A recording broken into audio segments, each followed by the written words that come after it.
Don't overpay for Robbie Ray. It's a catchy title. It rhymes. And hopefully you're going to watch more of this video just from this first 10 seconds. What's going on, everybody? It's your boy Eric, aka Doc from Triple Play, doing another short breakdown, doing a baseball video this time, talking about Cy Young winner Robbie Ray. He's going to hit free agency now. The Twins signed Jose Brios to a 7-year deal, which kind of looks like Robbie Ray's time in Toronto is going to be ending. He's going to make good money in the market. But I'm going to tell you why you shouldn't overpay if you're a team or for fantasy. So we're going to look at Robbie Ray's ERA, his WHIP, and his expected ERA for each season. Now, this is going back to 2015 from when he was a full-time starter. You can see he's had some up and down years. Some years his ERA is in the threes. He even had a sub 3 ERA in 2017. And some years it's been fourth and above. In 2020, he had a 6.62 ERA, which is part of the reason the Diamondbacks got rid of him. Now, what I think is interesting is you can go to sites like Fangraphs and actually look at expected ERA. So what it should have been closer to. And, there's some variance. We see in 2016, he got a little bit unlucky. In 2017, got a little bit lucky. So those things, somewhat benefit you. Sometimes they hurt you. It regresses to the normal.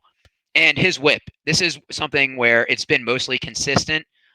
WHIP is walks and hits given up in an inning, and it's usually around that 1.3. You can see for his career ERA, it's 1.32. Now, if you look at 2021, though, this is where it's the lowest for everything. The lowest ERA he's ever had, the lowest WHIP he's ever had. And Robbie Ray sometimes has trouble finding the strike zone, giving up a lot of walks and command issues, which is what leads to that high WHIP. But what I think is interesting is for this year, he actually had a 3.6 expected ERA.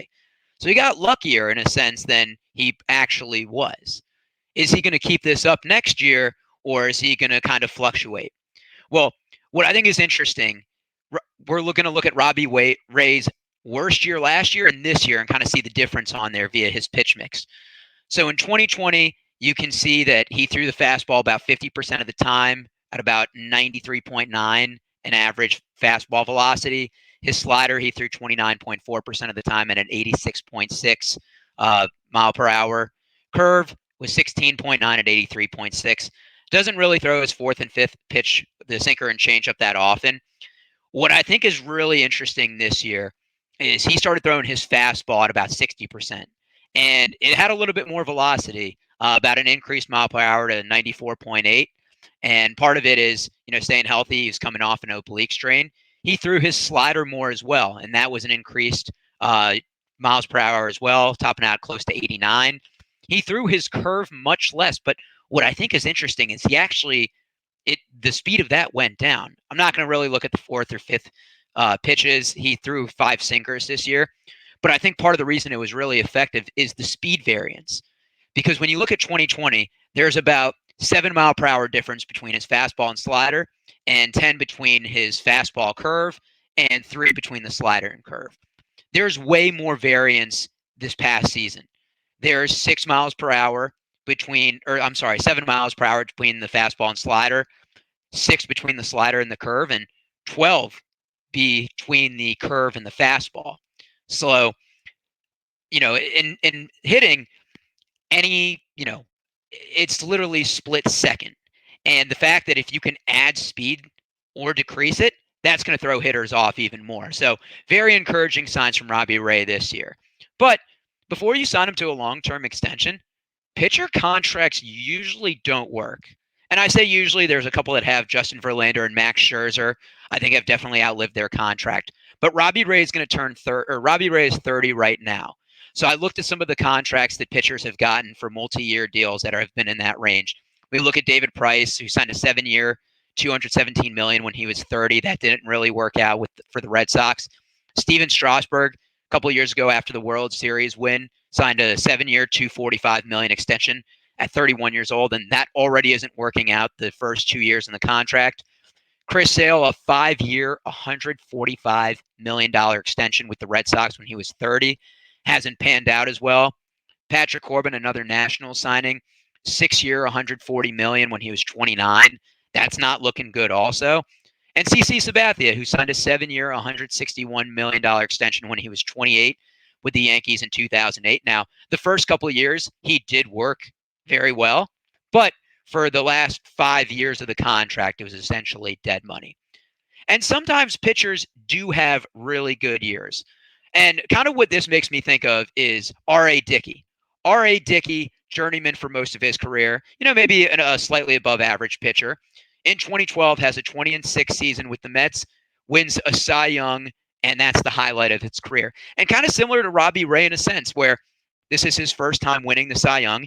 It's his first All-Star appearance, and that was similar to R.A. Dickey. Not saying that the rest of his career is going to go that way, but I definitely think that this is Robbie Ray's best year, and it's certainly coincidental with the contract. So what are you going to get with Robbie Ray? You're going to get durability. This is a guy that has thrown at least 100 innings pitched 4 times. He's been healthy for the most part of his career besides that oblique strain back in 2019 that caused him to miss some time. You're going to get some high strikeouts numbers as well. A career 11.2 Ks per nine. He has very good swing and miss stuff. So if he's on his game and he's limiting his walks, he's going to go deep into it. And you're going to get some solid years out of him. If you sign him to a 5-6 year deal, you're not going to get the dud years right away. Hopefully not. He's thrown a little over 1,000 innings, which is 52nd active. So he still has a lot of juice left in the tank. It's not like you're paying for somebody that has already thrown, a crazy amount of innings. Overall, I'd say he's going to be a solid starting pitcher too, whether that's in fantasy, whether, and for a real team, I don't think he's going to be your ace, even though he put up ace numbers this year. Don't get me wrong. Robbie Ray is a very good pitcher. It's fun to watch him, and he's a good fantasy asset to have, especially if you got him this year. And the Blue Jays, the fact that they didn't give up much and they got him for a 1-year rental, they definitely won that trade. But I think there's a lot of troubling signs of why you don't want to sign him to a long-term deal. So say it with me. Don't overpay for Robbie Ray. Let me know your thoughts in the comments. Do you think Robbie Ray is worth it? What kind of contract do you think that he's going to get? Appreciate everybody tuning in, and I'll catch you guys on the next.